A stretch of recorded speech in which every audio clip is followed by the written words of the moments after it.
Байгаль цагуурын нөлөөгөөр сүүлийн жилүүдэд экологийн тэнцвэрт байдалд өөрчлөлт орж, цөлжилт хуурайшилт ихээр явагдах болсон.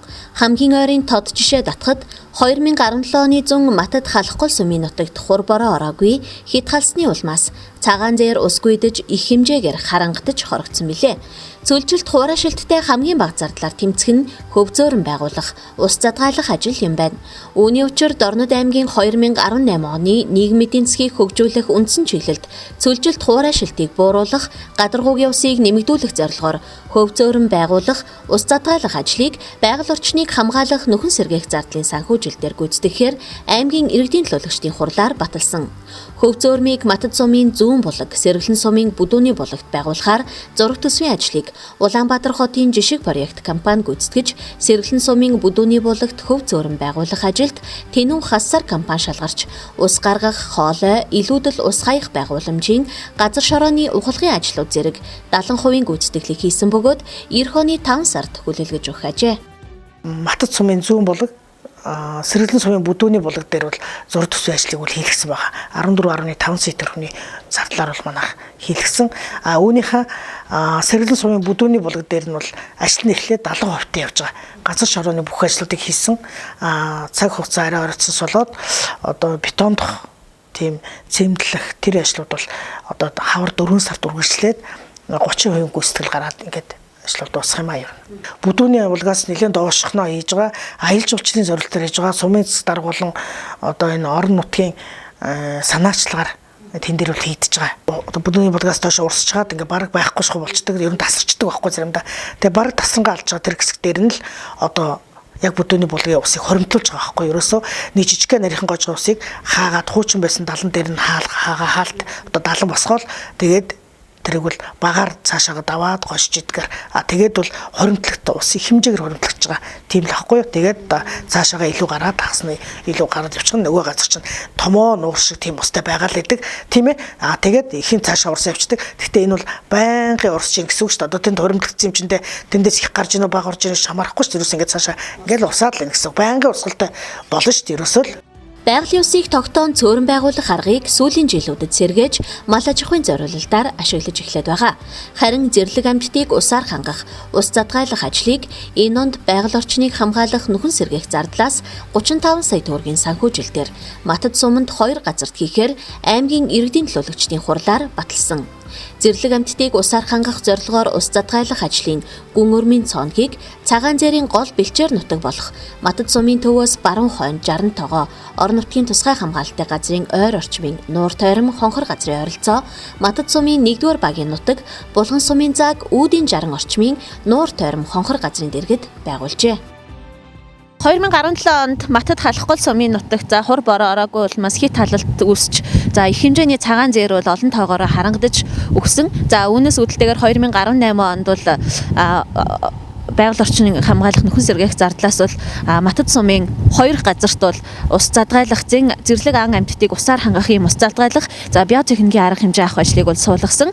Матад сумаас энэхүү 2 байршил нь болохоор Матад сумаас баруун хойшоо 60 км-т 60 тоогоо орон нутгийн тусгай хамгаалалттай газар мөн Матад сумын 1-р багийн нутаг Булган сумын зааг буюу үдийн 60 хэмээх газарт бол 2 хэсэгт бол энэ ус задгаалах биотехникийн арга хэмжээг бол авч энэ ажлыг бол Сатабу компани хийж гүйцэтгээд байна. Бид яг одоо Булган сумын зааг Матад сумын 1-р багийн нутаг үдийн 60 хэмээх газарт ирээд байна. Энд бол одоо ус задгаалах ажлыг хийснээр цагт 4-5 тонн, секундэд 2 литр ус гаргах хүчин чадал бүхий гүн өрмийн нарны цахилгаан үүсгүүрээр хүний оролцоогүйгээр ажилдаг. 1 цаг ажиллаад 1 цаг амрах ийм горимтойгоор хийгдсэн байна. Өглөөний 8 цагаас оройны 7 цаг хүртэл ийм ажиллах боломжтой ийм ус задгаалсан ийм биотехникийн ажил байна. Энэхүү ус задгаалах ажил нь улсын хэмжээнд сайн жишг болсон ажил бөгөөд Өмнө Говь аймаг Тост Тосон бомбын нуруунд анх удаа хийж Удаах аймаг нь манай аймаг болж байна. Хамгийн чухал нь зэрлэг амьтад ундаалах учир хүний оролцоогүй ажиллаж барилга байгууламжгүй байх учиртай уг ажлыг орон нутгийн Сатабу компани хийж гүйцэтгэж 2018 оны 7 дугаар сарын 31-ний өдөр хүлээлгэ өгчээ. Байгаль орчин хамгаалах нөхөн сэргээх зардлаар санхүүжигдсэн зэрлэг амьтдыг усаар хангах, ус задгаалах ажлын хүрээнд манай Дорд аймгийн орон нутгийн өмчийн газраас зарлагдсан энэ захим тендерт оролцож манай компани шалгарсан байгаа. За уг ажлын хүрээнд бидэд Матад сумын 60 тогоо, Үдийн 60 гэх хоёр газар ус задгаалах ажлыг хийсэн. За энэ худаг маань болохоор 60 метрийн гүнтэй. Тэгээд усаа нарны энерги ашиглан энэ усыг 220 вольтоор өсгөж ингэж гаргадаг байгаа. Гүн өрмийн 2 цоног нарны зайн их үсгүүртэй өглөөнөөс орой хүртэлх хугацаанд 1 цаг ажиллан 1 цаг амрах цагийн тохиргоотой. 50-60 метрийн гүнээс усаа татах бөгөөд секундэд 2 литр ус, цагт 4-5 тонн ус гаргах хүчин чадалтай юм а. Цооногоос гарсан ус татсан шуудуугаар дамжин ойр орчмын хонхор газар нуур тойромд тогтож зэрлэг амьтад түүнээс ундаалж байна.